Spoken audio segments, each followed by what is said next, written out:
I began watching the Amazon Prime television series Invincible with no expectations whatsoever, as I didn't have any prior knowledge going in, and wasn't even aware that it was a comic book adaptation, but by the time I got to the end of the first episode, I was hooked. I mean, that absolutely brutal ending with Omni-Man just laying waste to all the Guardians of the Globe was awesome. And I thought that Omni-Man would serve as the big bad or main villain for the rest of the series, kind of like what Homelander is for the boys. But I was very wrong. Season 2 has begun to take us in a much different direction, as Omni-Man is beginning somewhat of a redemption arc. Now, do I think he can ever be fully redeemed and become a true hero again? Not really, he did some very unredeemable things. But I do think he can become an anti-hero of sorts, and I think this is precisely the direction the show is going in.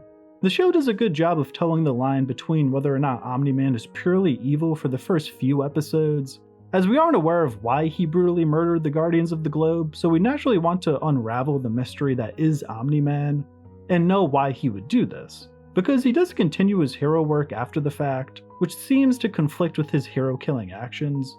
As far as giving us hints as to Omni-Man's true motives and background, the show does an incredible job giving us small context clues that make a rewatch very rewarding. The first of these moments occurs when he and Mark are training in episode 2, and he punches his son a little too hard. Omni-Man says, "Mark, if you really want to do what I do, you have to be prepared for anything. No one is going to pull their punches." This is masterful dialogue, as Mark of course thinks his dad is referring to being a superhero, but he's really referring to being a Viltrumite. Because as a Viltrumite, Omni-Man fights with the intention to hurt or kill at pretty much all times. And if Mark is going to become a battle-tested Viltrumite, and truly do what Nolan does, he'll need to as well.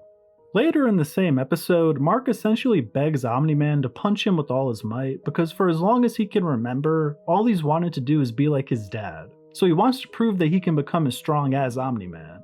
This makes Nolan happy, as he knows that in due time he'll be asking his son to join the Viltrumite cause and follow in his footsteps. But this is of course not what Mark has in mind. As he viewed his dad as the world's greatest hero, someone who genuinely cared for others, and while I think this is the most interesting part of Omni-Man's character, I think he does care about humanity and really all life, but from a warped perspective. You see, Omni-Man does love Debbie, and value human life, but not in the way that he does a Viltrumite life, or how humans value human life. From his view, 20 years or even 200 feels like yesterday, so it's hard for him to value creatures that exist for such a short period of time. Is it messed up? Yeah, absolutely, but it kind of makes sense from his perspective, given how he was raised as a Viltrumite, as he has a very survival of the fittest mindset, and while very few things are as fit as a Viltrumite. In episode 3 at the funeral service for the Guardians of the Globe, we get some more masterful dialogue as Omni-Man gives a speech at the service. "We are left to wonder, who will save us now? I will, and so will others like me. You will have moments of doubt, of fear, of uncertainty, but in those moments, have faith, and look to the sky." This is a brilliantly written speech, as it lightly hints at the incoming Viltrumite invasion, as Nolan does view forcing Earth to join the Empire as a positive thing. And this invasion will certainly present moments of doubt for the humans, but as long as they cooperate, Omni-Man thinks everything will be okay. Even better than it currently is, in fact. And these invaders will come from the sky, so the look to the sky ending is a nice touch. Later in episode 3, Nolan notices Mark left a girl in his room to deal with the crisis and notes that this is the most difficult part of the job, balancing what he wants to do with what he needs to do. But when he says job, he again doesn't mean being a superhero, he means being a Viltrumite. And upon rewatch, you can see all of these small moments like this where Omni-Man is slowly trying to lay groundwork for when he breaks the news about the invasion to his son. Omni-Man also refuses to leave the planet for the Mars mission in this episode, which is a nice subtle hint that he's not allowed to leave his post on Earth. Finally, in the season 1 finale, we get to the conflict that the show had been building to ever since Nolan killed the Guardians, and that is him telling Mark about his true purpose on Earth. Naturally, Mark is not accepting of this plan for the Viltrumites to invade and force Earth to join their empire, and Omni-Man beats the hell out of his son, nearly killing him. But in a weird way, this is Omni-Man's way of trying to make Mark more of a Viltrumite, As we learn, Viltrumites are a race of warriors who are forged into battle-tested and hardened creatures through years of life-or-death training. And through the destruction that their fight is causing, Nolan is trying to show Mark why Earth needs to join the Empire, as humans are extremely fragile creatures. But when Mark still won't agree to join his dad, Nolan lets out a fit of rage and says, "Damn it, why'd you make me do this? You're fighting so you can watch everyone around you die.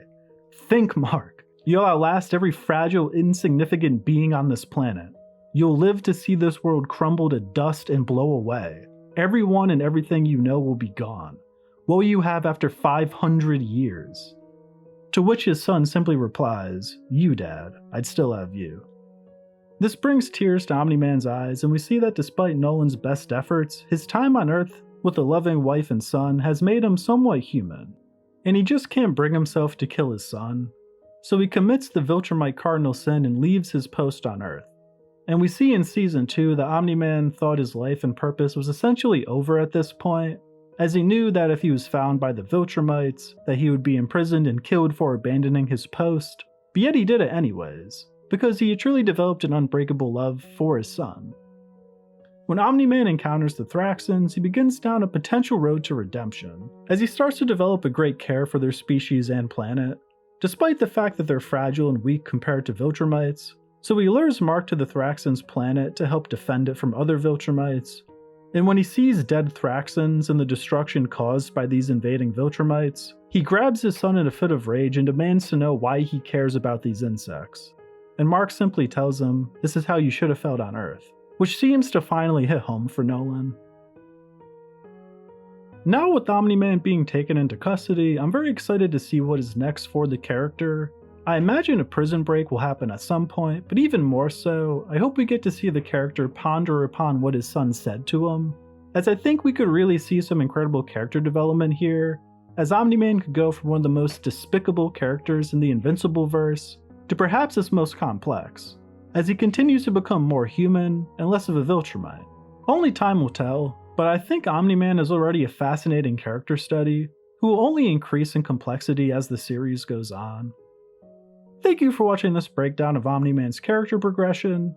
If you enjoyed it or are interested in other explorations of screen stories, please feel free to drop a like or subscribe, and if you agree, disagree, or just have some strong Invincible thoughts, as always, I'd love to hear them in the comments.